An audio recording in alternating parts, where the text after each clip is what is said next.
like he's from North Carolina too, just like a spitting distance from where I'm Are all from. the fighters from North Carolina? I get well, that's what like we're just like this is where all the crazy people are from. Like Yeah, yeah. Well, I recently just watched your what was that? That fighting family. the Fight Family Yeah, podcast. bro, you got some crazy shit going on. I thought they cleaned it up. Oh, so there was a lot more going on. I went on like a 20-minute spiel about smoking crack, and like Hey, that's how you have to do it. You have to be real about it. that's what I was like. I was like, because I don't like, my life isn't like all the way out there. I feel like I'm Right, already right. like this character, and I was like, well, fuck it, I'm getting in the fighting sphere. I'm just gonna like bring them in on the lore, Yeah. and they cleaned it up, which is I'm grateful for. Like I Mhm. can, but I'm like I want to have my own place where I can just be like as fucking crazy and Yeah, like yeah. unfiltered as we want to be. Sometimes you have to have a mystique about reality. Yes. And you're a man of mystiques. Well, Let's sometimes I have to be a little more public now. Like I have to be like grateful for everything and say hi to everybody and yeah. I don't but that's what kind of what I want to do. I don't necessarily want to sit there and be in a castle or in a crypt just like hiding away. It's like the whole reason why I'm existing is because of other people and what they're like connecting with. It's like that's what the music does. Mm, And so I'm like, just give them what they want. They want to say thank you, then I can be grateful and say thank you for listening. heck yeah. Yeah. What's that experience been like as you've been coming into the like I guess like coming into your fame really or I don't necessarily see it as fame. There's like I would say like an adoration and just like a praise that a lot of people give me, but I don't necessarily see it as fame until, I got I'm matcha like all over myself. I'm Hold like on. on the Keep going. Hollywood Walk of Fame or whatever it was, and like the Darth Vader cosplayer is like flipping up the visor, like, "Is that Mr. Kitty?" And I'm like, "Oh my god, I can't go anywhere." Mr. fucking Kid. Dude, you were fucking on fire last night. Oh yeah, I guess Knife Pod, welcome.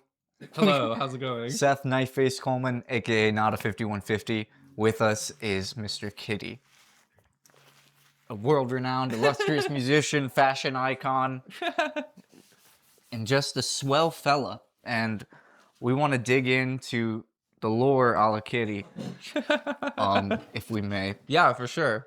We just came off of the show, doing a tour, 2025 tour. Not so much a tour, but just some like select shows, jumping into like how I was going to handle shows locally versus how I was going to handle them uh domestically, not internationally yet because I don't have my passport. I have to get that renewed. But I wanted to see how this show would travel versus how it would be to take all my stuff with me. Cause like taking it all with me, I was able to go in my mom's car and we just like threw everything in there and had all the like totes and suitcases like packed. This we had to figure out how we were going to get 6 styles of shirts in one suitcase, lights, equipment, and just take it all with me and make sure that it all kind of works. Mm-hmm. So, with was this a self-planned tour? You and the family? This was you and mom, Yeah, I or kind of it's wanted to not so. take my mom with me because I wanted her to experience those first moments of like what I had to work on when I was on a really long hiatus. And in that time I was able to do a lot of growing and a lot of like rediscovering of who I was and recentering and stuff like that. And so it was very satisfying to be there and like play a song I produced for my friend as my intro about like, living life and then playing songs to people that haven't heard them, people that know the songs, and just like having an all around full circle moment. Mm, My partner hasn't necessarily seen me in my element. And so I'm always like disappearing into a fog and then like coming out of my bedroom, like, okay, let's live life again. And I'm kind of like trying to balance those two worlds. And balancing them has been a challenge because it's like, one of me wants to be a product and one of them wants to be a human. So I have to like figure out which one is going to work at which time. mm, It's very chaotic, but it's fun because I'm able to do it on my own terms now. I don't have somebody like browbeating me or like manipulating every move that I do. So I was able to close the book on that with the most recent album and just playing shows again. So Yeah. Most recent album being Unreal. That you were also featured on. That I was. Check that out. No. I had that song planned for a while, and I didn't know what to do with it, and I just finally one day decided to put all of those tracks together and say, this is life is so crazy that it just feels unreal sometimes. And I kept seeing that word pop up everywhere. And I was just like, all right, I'll give it a shot, but I'm not going to like stay with it. But I'm glad I did because that's just how that whole album experience feels. It's 40 tracks of just chaos. There's something for everybody. And I did it in such a short time. I was able to do 20 tracks in one day and then 20 tracks the next, and then submit it in two, and then redo one of them because one of the sounds that I used was copyright protected by Lady Gaga. Fuck. Yeah, and so it was one sound effect, and I was like, I used it in the sample pack that I had had forever, and it was like a chainsaw sound, and I was like, how am I gonna recreate this sound in like 20 minutes? Because I have to like resubmit it. So I jumped in FL Studio, and I was just like trying to do sound design, trying to make sounds, and it worked, but it wasn't what I wanted. But when I do decide to play it live, I'll do the original, so it's the only way I can do it. Oh yes, because live. I mean, Yeah, yeah. you're dialed into these things, but the layman who like is like that was a different chainsaw. No one's Yeah, gonna. yeah. Well, my fans are really adamant about, like, keeping things true to, like, what they hear on the snippets. They're like, "Well, this sounds different from this," and I'm like, "Well, I wanted to change it, I don't want it to be the same." Mm, And so, I had to explain why it was different at first, and it was just like, "Oh, okay." And then it was like, "That's the song now," so it's so crazy how that worked out. heck yeah.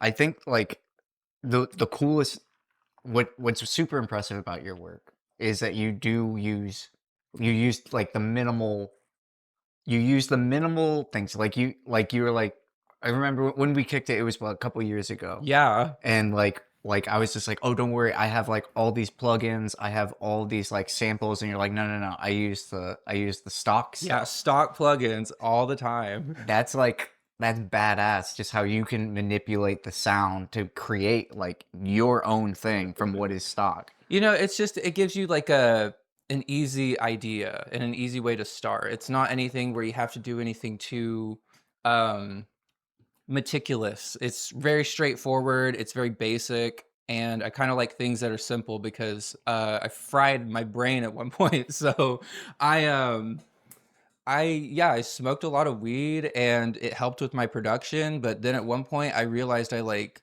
could not function after like not smoking it for a week cuz I had to go to an outpatient therapy cuz I like threw a TV across the room No way. and like punched the shit out of it and broke all the glass and then threw a Dyson fan off my balcony. And I was just having like a rock star moment and I was like, I need weed. And then yeah, I went to outpatient and talked about it and realized that I had a couple more problems to deal with. Nice. What? And yeah, sorry. No. You Yeah, yeah, don't let me interrupt you. yeah. What was how long ago was that? Outpatient, I did that back in February through no, it was I think it was in the fall. Okay. I I am grateful for going to that. It was like at 9 o'clock every morning. I had to take an Uber for like 8 weeks, 4 days a week. And it was like, we'd get up and get in that room. And then it's like, yeah, I'm dealing with living as a product. And then somebody's like, I am dealing with, living as a crack addict. And I'm like, we might have something in common here because there might be something, some underlying crazy or, something that might contribute to that. Yeah. And being in a room full of people that have their own issues and have their own struggles, it was just like, it was humanizing. And, it didn't feel like therapy. It just felt like we're all just hanging out, like not trauma bonding, but kind of just like letting it all breathe for a minute Hmm. and being able to address things to a group of people that I wasn't going to be judged for, like shit that might have happened in my past or, something that I'm afraid to talk about. I was able to openly speak about it and just let it out. Mm. And yeah, great therapist, great group of people. It was just really strange to, be in there and then somebody would be gone. because they would be like, "I'm done with the treatment," and I was like, "Okay, so we're not all at the same speed. We're not leaving at the same time, so that's cool." Yeah. But yeah, I kind of had that like persistence of loss going on, and it was kind of I don't deal well with loss or like things being left behind or something like that. So, Mm, but I realized it was a growing thing. So mm.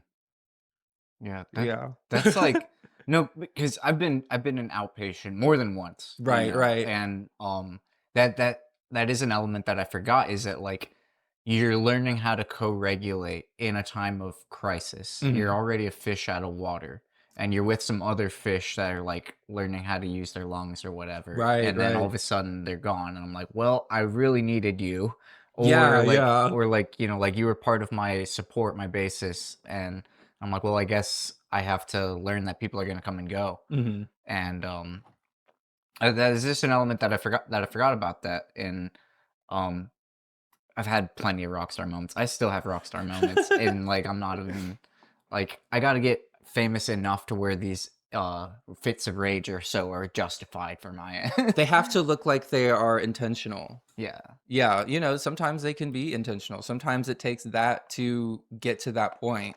Mm. And sometimes you gotta crash out or lash out, What are and then you it's like, crashing out satanic? Yeah, yeah. we crashed out. I love crashing out sometimes. It just kind of like makes me realize that I'm human and that, some bullshit might happen, but just taking it out on the world for just a minute, it just makes me realize I'm not that much alone.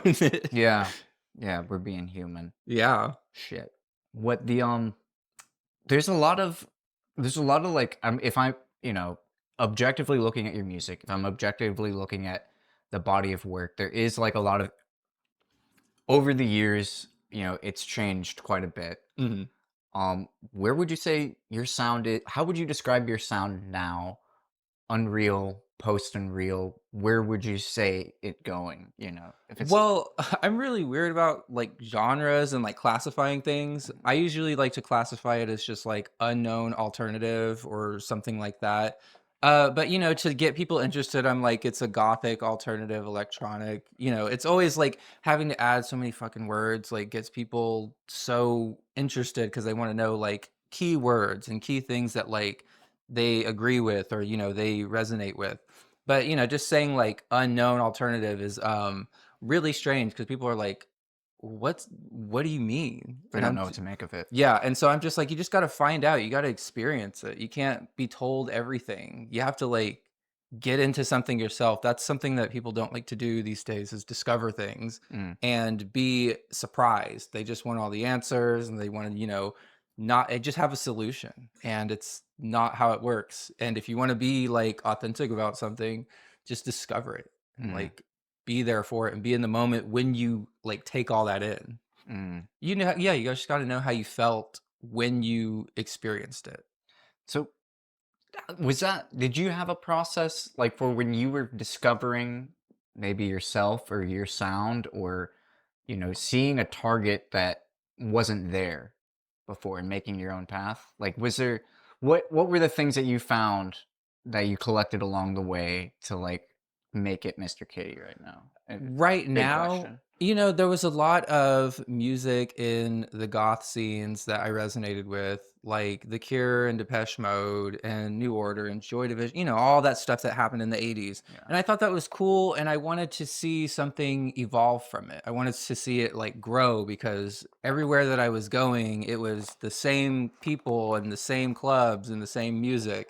And I was like, I just kind of want to step it up or do something that is out of the norm or take the things that I like from it and create something that makes a little more sense Mhm. and just kind of like push boundaries and I don't necessarily do things that have been like original to myself. Like a lot of stuff is like Italo disco from like the 80s. I drew from that, but I just wanted it to be heavier because a lot of it was like a little thin sounding. So just like Italo disco and like dark wave.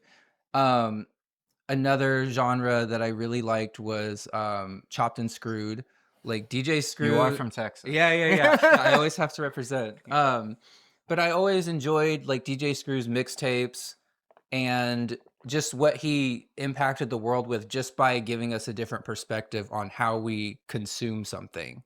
And when you have something like music that is so universal and you want to get another community or another group of people to understand it, you might have to put it on a different level, like slowing it down or speeding it up, just because some people's brains work differently or they just have a different pace of life. And with like Chopped and Screwed, you get to hear these great songs, but you get to hear this like magic touch on it. And there's always this mystique behind DJ Screw that I'm just like, he turned music into like this other dimension, which is something cool. And I'm Mm. just like hearing like Chopped and Screwed remixes of anything is great, but it's not a Chopped and Screwed remix if it's not done by Screw. By definition, if he By didn't have it. definition, yeah. You Okay. can't say it's chopped and screwed. You can't say it's chopped and slopped or whatever. Chopped and slopped. Yeah, you got to say, it's Sucked and fucked. yeah, it's Excellent. just slowed and throwed or whatever. Throat. Yeah, a lot of Texas terms out there, but I would say that yeah, DJ Screw is one of those big like key players in something that shaped my sound and like perspective. Heck yeah. And this is happening in Houston. You grew up in Arlington, Texas. Arlington. Yes, sir. Okay, and right now you're in Austin? I am not in Austin. Forgive me. I would not be in Austin right now. Okay. I visited recently, but I am currently in Dallas, Texas. Dallas. Yeah, the Cowboys and all that crazy shit out there. Heck yeah. And you like it out there? You plan on moving around? I would like to move somewhere where there's more trees and grass and water. I don't necessarily like cities. I like being central right now because everything's a little more convenient. But I am just gravitating more towards like not being distant, but just kind of being a little more insignificant in the world as like a human. And I don't want to be in some place that's busy where there's a lot of noise and a lot of energy. And it's just like a lot of conflicting things going on. And just somewhere where I can exist and be a freak and, just tear it up and have fun. Like I really respect and admire that about you because usually, I mean, like me, opposite. I mean, well, I wouldn't say opposite, but it's like when I got cracked, when I'm like, all right, I'm gonna put both feet into music. I'm like, gotta move to LA, and like that seems to be like so many people's approach. But you stay like when you said you protect your energy, you want to be, get looking inward. Yeah. Maybe is that if that's accurate? If Yeah, that fits. yeah. I think it's always good to be centered and true to yourself and to do the things that you like to do and not necessarily be influenced by all this, these things going on around you. It can be a little nerve-wracking to try to keep up with all of it. And I just figure being in my own zone and being like a wizard in my apartment with books stacked to the ceiling and just like shit everywhere, boxes, and it's a chaotic workflow, but I sit at this old computer from 2011 like half the time I'm in there. So I don't necessarily take in what's around me unless I need like inspiration or some kind of spark.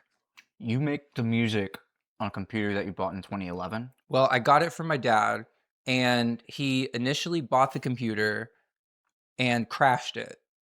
And I was like, okay, if I fix this, I'm putting it to work. And he's like, okay, if you can fix it, you can get it to work. Yeah, you can have it. I said, no, you don't realize I'm going to put this to work. So this whole time I've been working on this like gateway, like mini tower. It's like this big. And it has all my life's work on it. Get the fuck out of here. After Dark is on there. Like all the, the Nada songs that I've produced, all that shit is on there. And I'm kind of in a really, tense place with my computer because like 3 times it's done something freaky and I'm just like I'm gonna stay away from this thing for a minute before I like start working again. Speaking of freaky, we got to mention the boots. Give us the outfit. Freaky What ass you boots. wearing, my friend? We got Today Rick. we are wearing. Can y'all see this? I need y'all to see the drip real quick. Today we are wearing Porterville Rick Owens, Tatlin coat, Allen tank top, cargo shorts, and then these freaky ass boots, the cargo wedges. They got a shoe underneath them. God damn. And these are pockets, so they're pockets. Yeah, so you could put rings or whatever, a phone or something in there. How many rings you got on? Got 6. 6. You need more I can't fingers. count. 7. Yeah, chrome hearts. Damn. And is that who did the grill? The grill is by a Los Angeles local, Alligator Jesus. Alligator Jesus. I was trying to get him to sponsor the pod, and he's keen. I'll probably have him on as a guest. Yeah. He's been a friend of Nada and of KnifeFace. It's Cool. yeah. He's so great. I love his studio so much. Dude, he's great, isn't he? Yeah. Like it's bananas. Like to see him like over the years, like to having the space, having multiple spaces. Yeah. Dude. The growth is cool. I like that he's like true to his vision, and he puts everybody on. Like I didn't think that I would be in his studio getting a grill at like whatever time it was.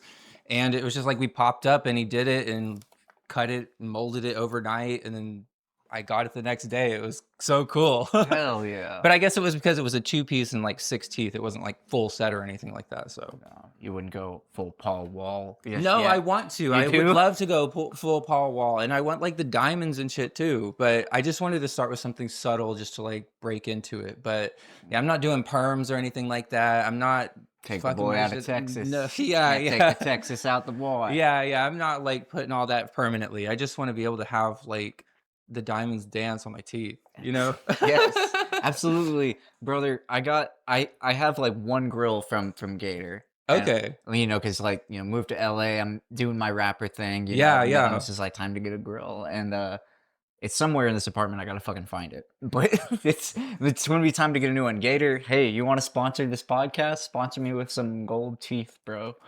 Anywho, back to music. I think so. Like staying in your creative space involves a physical space, and you protect that energy. It seems like you don't want the word was a browbeater or something. Yeah. I used to be married to that. So it's it's like 10 years of my life being like told what to do, and like, what's good and what's bad. Is like I knew what the fuck was good. I knew what I was doing, and I didn't need somebody to, try to push me in another direction. And so I let somebody do that, and it made me hate what I did. Like I hated playing shows and making music because I was directing this idea of, something that wasn't mine into something for approval.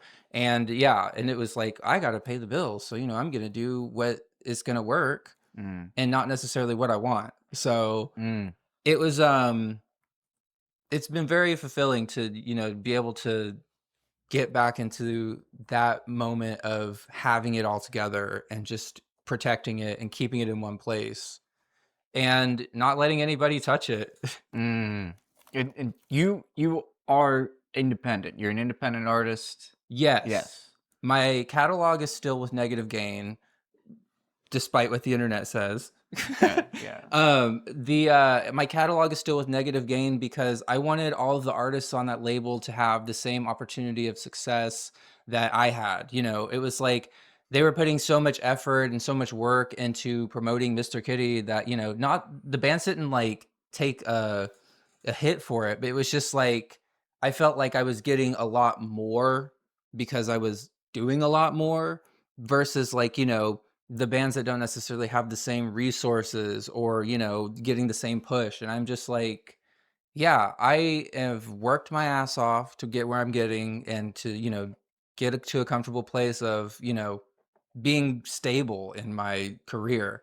And being able to give that to somebody else is much more fulfilling than, just like kind of hiding away and being selfish. Oh, wow.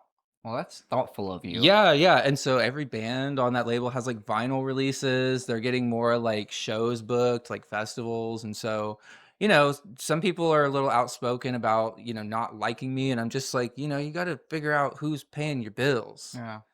And I mean, After Dark is on that label. So Yeah, you can hate me all you want. yeah, I'm just like, if you hate me, just send me a check when you do it.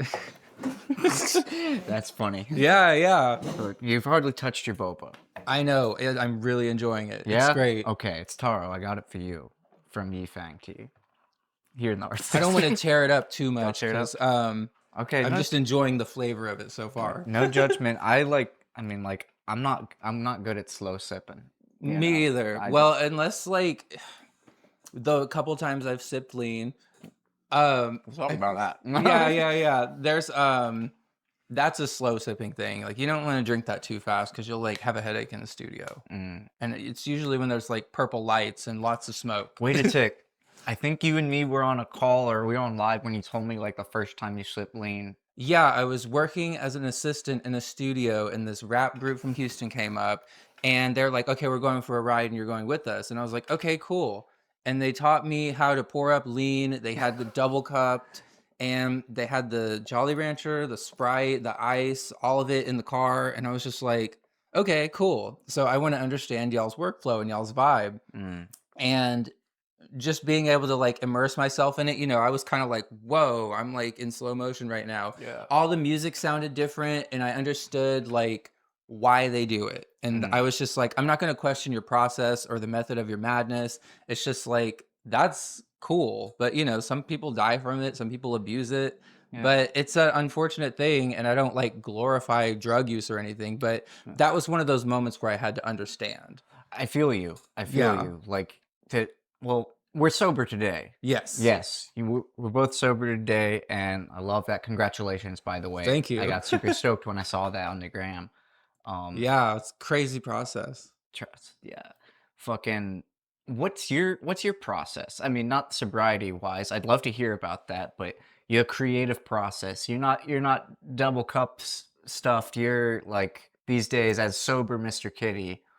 Do you get into a mood? What's it like? I just have ideas. I have a little bit more clarity of how I process things and how I'm working on music, and I'm a little more precise with like the execution because I know what I'm doing and like how to get the sound I want to get, and it's fun, but at the same time, it's just like monotonous work. Mm, And I like to be able to have fun with it every once in a while. So I'll go in there when I'm not feeling like working and just see what happens. mm.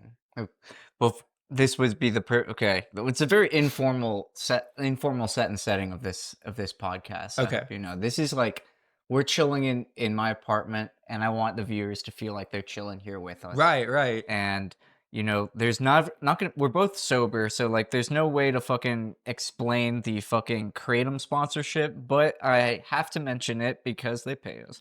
Cool. Let's see. So, man, shout out to Smurfs. These guys offer some of the cleanest, strongest, most effective Kratom alkaloids on the market. If you are a Kratom user and haven't tried Smurfs, you're missing out. So we would never do that. Right. But those who do, you're missing out. Any Hoosers. Fucking what's the execution process? When do you know when a project is refined, when it's ready? When it's ready, I don't ever think it's ready. Ever. Ever. It's I have to be satisfied with the idea being executed. And polishing it too much takes away from, the just the moment of where it happened, how it happened. And that's a lot of what happened with Unreal. Like all of the vocal takes are like one take. Like I got a really good mic, a compressor with like a noise gate and de-esser on it. Mm. And I hooked it up to FL Studio and I was like auto-tune compressor on there and I was satisfied with how it sounded. Everything was just like perfect every time. And so I just did it all once. And you just let it rock. Yeah. That's so I love hearing that because It's crazy. But yeah, that's just it's I just knew that I wanted to get this done and I had a short amount of time to do it. And so being able to streamline the process of recording made it a lot easier. And it's like the mic that I used was like a gold version of the mic that Travis Scott uses, the Sony, I think it's CG 8000 or something like that. But like Travis Scott uses it, Drake uses it, all these like mainstream rappers use it. It's been around since the 90s. It's a very beautiful mic, but it captures everything so accurately that you hear everything and you don't necessarily have any like anything bad that comes out of it or anything that you put into it. So it captures all the nuances, you get all the inflection. It's just like, yeah, it's all there. and you bought this microphone, you're using that same 2011 computer, yeah. and you're recording in your place? Are you going to a studio, or It's all in my apartment. it's all in your apartment? Yeah. I love that, man. I love called that. I call my studio the crypt because it just is always lit by like fake candles, Mm. and it's just books are stacked up everywhere, equipment cases, and just there's like piano in there that also doubles as a harpsichord. Whoa, like a Yeah. oh, sick. Yeah, I bought it on eBay one time. This is what happens when you get stoned and you have money. Buy a harpsichord. I bought a harpsichord, a Dance Dance Revolution single unit machine, Oh, you needed that. and there was something else giant that I bought. A human skull. Yeah. On eBay? Not on eBay, but on Etsy. It was very cryptic on how they On Craigslist. not Craigslist, not Craigslist. It was very cryptic on how they sold it, on how they described it. It was just like human skull, all lowercase. No questions No asked. questions. And I was Cash just only. like, I was like, is it real? And then I finally asked the guy after I got it, and it like smelled so bad when I took No. it out of the box. And I was like, ugh. But he was like, no, it was from a classroom from like the 80s because it had a hole drilled in the top of it, and like all the teeth were missing. So Someone it's, got it for the teeth. yeah. And it was just old and dusty, and it smelled like fucking shit. It was like, yeah, the box, all the foam was like disintegrating inside of it. I don't know what it was made. I haven't touched it with my bare hands. No? I've always handled it with gloves. How long have you had it? About 2 years now.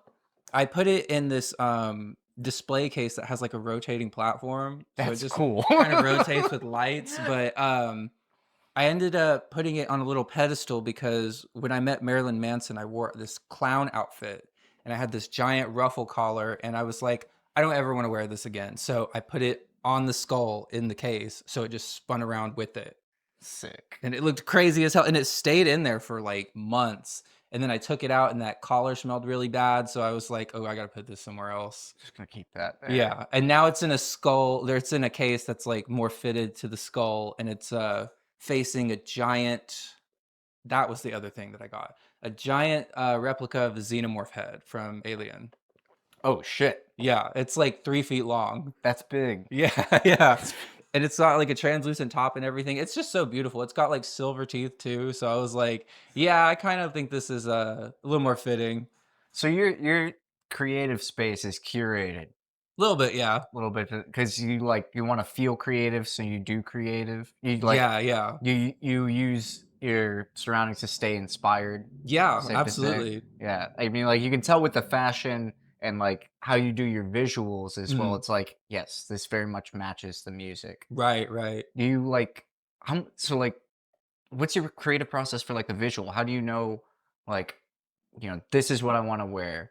This is what I want to post. This is how I'm going to roll out, blah blah. I'll Anything like give you that? a long. We can turn the AC on. I feel like we're all kind of hot. I'm hot. You see the knob all the way by the door? Just turn it to the left. Well, I was gonna say that's part of the vision is being hot. Yeah? Two types of it, and I'm both of them. You fucking hot as hell. Dude, Yeah, it's like you just gotta like it's so hot right now. really be confident in what you do and really believe in what you do. And sometimes it's just like the thing that I did with the Balenciaga outfit with those gold shoes that there's only like 6 of or something. I was like, I want to look like I'm walking through fog with a sword. Mm. And so I set up like bed sheets in my apartment, like tape them to the wall and everything. And I could have went to a studio to do it, but I like being DIY and just seeing what I can do with the bare minimum and like things around me. So, I had tripods and all the lights and everything for this stupid photo shoot. And I took one picture and I said, that's it. One and done. I love that. But you just kind of have to like feel it. Sometimes you take a picture and you're like, oh, I look ugly. But if you feel hot in that picture, that's the one. You don't have to change it. You don't have to do anything. Just be like, that's it. So you got no problem kind of cutting off like the internal critic. You're just like that's it? Like, Yeah. or you're satisfied with the first pick? Or, Yeah. Yeah. Well, I always believe in first moments. I believe in trying to, like I mentioned before, refining something continuously takes away from the original idea. And when you don't have that original idea anymore, then it's just something else. Mhm. And so I kind of like to have it once, and then once it's there, if I want to like tweak something very minute, then so be it. But other than that, usually it's just like a one and done thing. I like it. It kind of takes me back. So like last night, at your show, Mhm. killer performance. Thank And you. before you rapped, you hit us all with that quote, and I might butcher it right now, so correct me. It was like, if you could relive a memory, would you? Is that Yeah, yeah, the yeah. question? If you could relive a memory that you once experienced, would you do it again? Something like that. Yeah. And mostly this had to tie into playing After Dark twice Mm-hmm. because I When you just I decided to go in really hard and start with it because once you have your best work out there and you give them what they want, there's no expectations for the rest of the performance, and they're just gonna like, they're already yeah, stoked. they're hyped. They're like, oh my god, what's he gonna do next? Like you never know, and so it's it was like kind of like a question of like, would you do that again if you could? Mm. And so that's why I'm like, yeah, let's do it again. Let's relive that whole thing again. And so just a little bit differently because it wouldn't be the same if you did it again and just did the same shit over. No, I loved the subtle difference from from hearing the song and from you performing it, Yeah. and like the fact that you use a live mic too. Like, and like Yeah, I don't do yeah, that. yeah. I don't deal with backing tracks for like vocals. I always want it to be unique to each performance. And the backing tracks, I want people to be able to hear it and be able to know the song and be able to like Shazam it and know what it is. But Mm, there's like some instances where I like to do variations and not have that version available. mm. But yeah, I like it to be a little bit different because you might remember the memory a little bit differently. And then if you could Yeah. relive the Yeah, memory, yeah. that's that was cool. I mean, like I brought a date to the show last night. Amazing. Oh yeah, yeah, yeah. Sup, Lilani. Anyway, she was just like she was blown away, and she's because like one, you thanked the whole staff Yeah, and you knew their names, like yeah. Gary, the sound guy, Yeah, or he was helping me a lot with it because that was the first time I let somebody touch my vocals. Usually I keep that all in-house and I'm like, nobody touches it. If it feedbacks, it's part of the performance. Like that's what we're doing. feedback's part of the performance. Yeah, so I just like to be able to have that in there because I think having more control over it is not necessarily power, but just that's my world and that's how I practiced it. Yeah. And so I finally let somebody take control of the vocals, and I was pleasantly surprised because they cut out all the feedback and they made it sound good and they didn't let me down. So I was like, cool. Excuse me, just 1 second. I gotta use the bathroom. Yeah, for sure. How are we doing? Yeah. What are we at that time? Fried, bro. I'm fried. Let me. Is Same. there a? And keep all this stuff too. I love I love like informal like shit. I mean, like Absolutely. we can cut anything out, anything you want. If you Yeah, like for it later sure. and you're like, what, Seth, like I don't want that, or anything, like we can refine it, or Yeah, yeah. like me and Mayhem, we just let it ride, like Yeah. flaws and all. And There's always something good about that. yeah, like my dog wouldn't leave us alone like the whole time, so we just brought him in. People love dogs. People love dogs. You might have a fan that has a Jack Russell Terrier. Yes. Yeah. So Do you have any pets? I have one cat. One cat? And his name is Bugs, and he is 5 years old. He's a British Shorthair. He's gray, Oh. and he has giant orange eyes. We call him 2 cents. Orange eyes? Yeah. I want to see a pic. You want to see a picture of him? You got pictures of your baby? Straight up. Hold on. He's currently at Jen, pull it up. grandma's house right now. Here he is with a pillow of himself. Oh, hey, buddy. And A pillow of himself. yeah, like he grabbed that and like pulled it on the chair. That's him. Oh, yeah, I see it. Those are like 2 pennies. He's crazy as hell. Yes, yes. He's kind of dumb, but he knows how to get what he wants. Mm. So is my little bastard. This is the quietest he's ever been. But what the fuck were we talking to? John Cena has joined the dark side. he like there's been like this like WWE, there's this wrestling like revival happening. Like Okay. them and Netflix have partnered to where like they're actually like they're keeping it going. Okay, that's cool because I feel like wrestling kind of needed that extra push because I don't know what it's like now, but it doesn't have the same like hype that it did. Oh yeah. But now, like I have friends that are wrestlers, and I just am so enamored by their world of just like the performance aspect of it, and just all of the showmanship and like the fighting, and it's just crazy to me. And I'm like, how?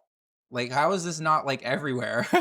Seriously, like okay, you know what's his name? Rick Rick Rubin? Rick No, not Rick Flair. He's a Rick producer. Rubin. Beardy. Yeah. Okay. So like I got his book, right? Uh-huh. I read it and he talks about well it might not be in the book, but it's on a podcast. He talks about how like professional wrestling is humanity's highest art form. Yeah, I agree. Yeah, he was like it's fake and we all know it's fake. And Yeah. we enjoy it for it being like purely a show. And Yeah. and I'm like I like it in that lens, you know, and it's just like But he's not wrong. he's not wrong. He's He's not not wrong at wrong all. at all. Yeah. Um, but no, like that. What I didn't even watch it growing up. My parents didn't let me. They were like, "Yo, this is." They didn't let you like look at Stone Cold Steve Austin or anything? No, no. Damn. They were like, well, like one, they didn't like how scantily clad the women were, Oh yeah, that's true. and like back when we were kids, it was like violent. Like Yeah. it was like these men are going to die. Like I Yeah, thought, like you know, hitting each other with chairs and like breaking glass and yeah. jumping off ladders. I think they've churched it up quite a bit, but they're bringing back like these old tropes and characters, and now John Cena's like turned evil. Oh, So that's interesting. ah, evil John Cena, and yeah, like they brought The Rock back. Oh, look, Wow. I got a friend who's like into this stuff too. Okay. So like The Rock, his dad or his granddad was a Mm. wrestler. So they call it like the lineage. So apparently his like nephews or like his descendants have continued all Mm. this time in Okay. this. So like they have like a dynasty within their family. I mean, And staying true to it, that's what you gotta do. yeah. Yeah. Would you ever fucking get in the ring? Get it? I would probably break like a stick. What if they were like, we really gotta write Mr. Kitty into this. You know, he brings out like Dark John Cena to After Dark. You know, like That would be they show cool. like the corruption of John Cena.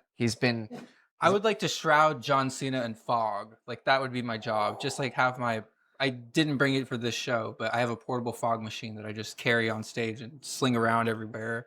And I would spray John Cena with fog. That'd be cool. Okay, so he sprayed John Cena with fog for like his walkout. Yeah. Nice. And you guys tag team against who? Another musician and wrestler duo that you guys got beef. I don't know who I would wrestle with. I don't necessarily know if I have beef with anybody. Okay, well you got Dark John Cena. Who's John Cena's enemy? Did he have an enemy? Oh, that's a Or good question. since he's dark now, I guess who was his friend? He's turned on his friend. Oof. Even better question. Yeah. Fuck, I didn't follow wrestling. You guys got any wrestling tips? Fuck it. Current day. Current day? Nah, it's alright. We're in a new era of wrestling, so we'll see what happens. It's true. Rock. The Rock? Wow. Okay, so he's turned on The Rock. The Rock and Pastel Ghost versus the Kitty. I couldn't wrestle Pastel Ghost like that. That would be crazy. Dude, you guys linked the last time you were in LA. You guys got some more music in the works. We got like an anniversary collab we can look forward With to. Pastel Ghost? No, nothing in the works right now. I did visit her recently when I went to Austin.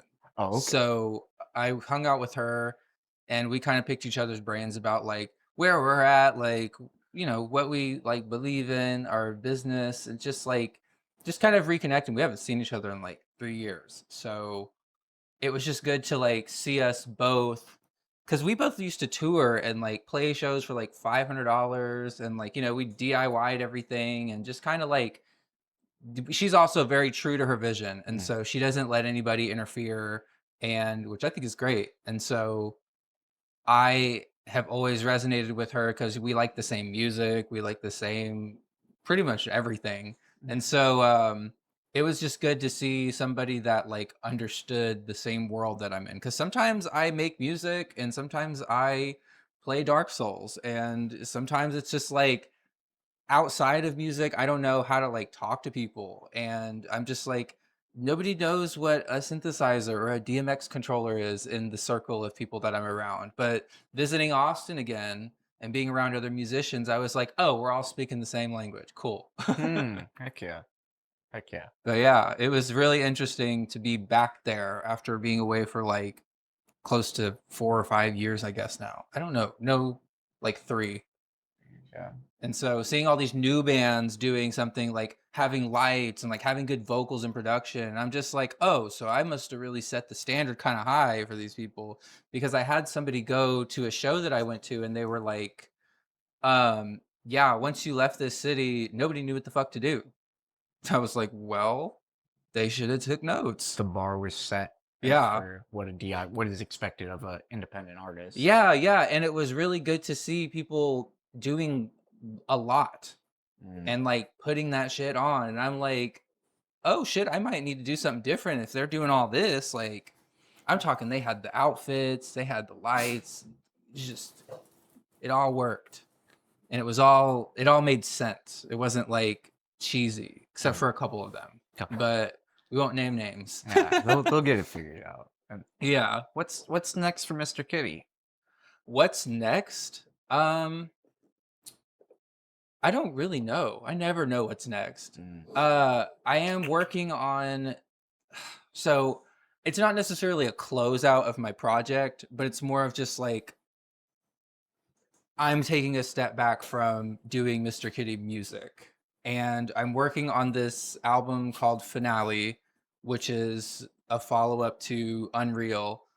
I don't know how many tracks it's going to have because I finished Unreal and still had 40 left over. No way. Yeah. And then I worked on like 20 more and they kind of just all like they're living in this folder. So I could pick and choose, but I don't like to carry over ideas from older projects. I like to keep them a little more fresh. And if I do reuse something, then I have to recontextualize it Mm. and make it something that is cohesive with the current project. That's what I liked about Yeah. Unreal, like, because you can listen to it start to finish, Yeah. and it's like, I mean, I would never do this, but I know artists will just be like, single here, single there, let's patch it all together and call it a body of work. Yeah. But like, you've been working on these, part one and part two collectively over years, Escape, Mhm. and it's all a cohesive album. Yeah, I think it makes sense. Some people are a little like overwhelmed by how much is in there, and it's just I get it.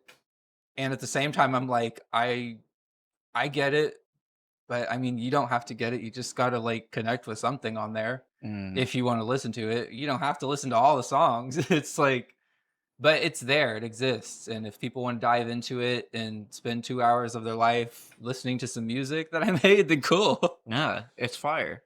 I've done that. Uh, bloody when's finale? I mean, like when? Like, is that?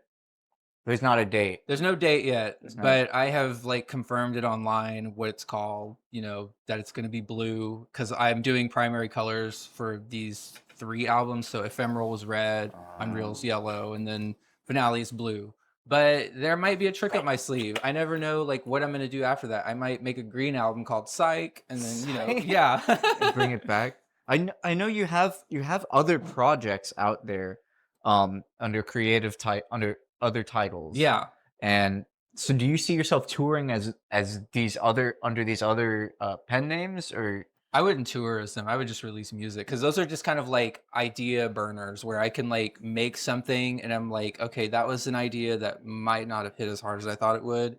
And it just can live as somewhere else. It doesn't have to live in my main like circle of work. Shit. selfishly, when are we gonna do our album, man? When do you want to do it? Bro, I got the time. I mean, I've got the tracks. It's just I am really in a place with my computer right now where I'm like about to square up with it. Dude, maybe we get a computer from this decade. I have like 3. I have 3 new computers, and they all are like gaming computers, and they all have like amazing specs.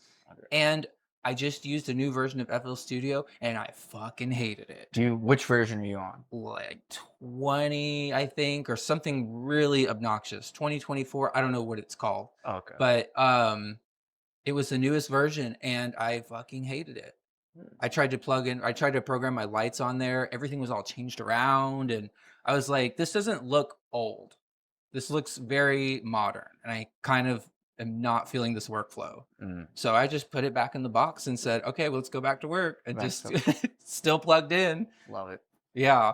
So it exists in a really cold room. I think there's a ghost in there. So yeah, it's always like 60 degrees, and the temperature set at like 68 or 70 or something like that. Back in Dallas? Yes. Okay, back at the crib? Yeah. Bet. So I think there's a ghost in there, or there's something in there that's haunted, because it is freezing cold in there all the time. But it's good for the computer because it won't like fry or like overheat.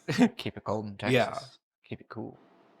We've covered so much, but this was actually like a fun question that like I was like saving. You know, I feel like we got into the meat and potatoes and we had some fun along the way. Yeah. I saved a little for dessert. Give me a cheesecake question. Give you. Okay, so, you mentioned video games. You're playing Elder Scrolls. Is that what I heard? Dark Souls. Dark Souls, way off. Forgive me. I am a power player at Dark Souls. Power player. Yeah, I level up like crazy. I grind on there. I go insane on that game. And it's just like, I like dying on that game because I don't have to die in real life. Ooh. And you die a lot. And so it's just stupid. It just pisses me off. Like, I hate the game, but I love it at the same time. And I love putting on crazy armor and swinging around swords and doing magic and shit on there.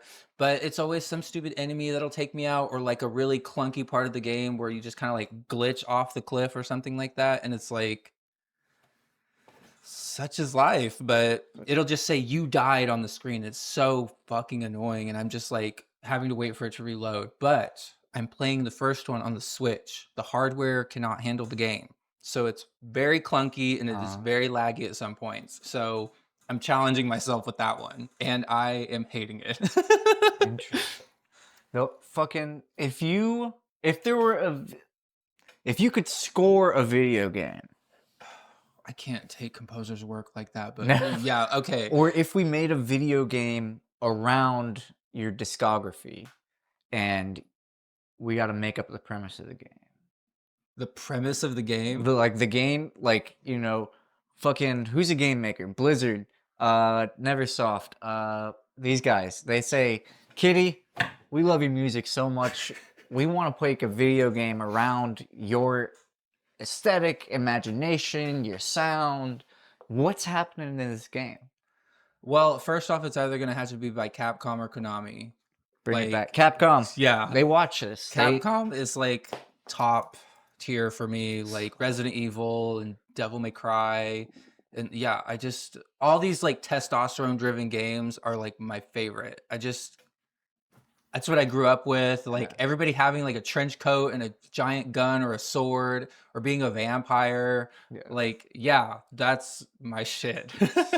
Trigun, Castlevania, like Vampire Hunter D, like all that shit. Like, that's what I like. And I just always wanted to be like that in real life and, you know, kind of have like a game, if I were to have one built around just like, not necessarily self-discovery, but kind of like looking inward and fighting demons. Yeah. Looking inward and fighting demons. Yeah. I like it. I feel like that might be a good place to cap this bitch. Yeah. Fucking, I don't know, give me a hug. Yeah, for sure. I got matcha on me. It's good.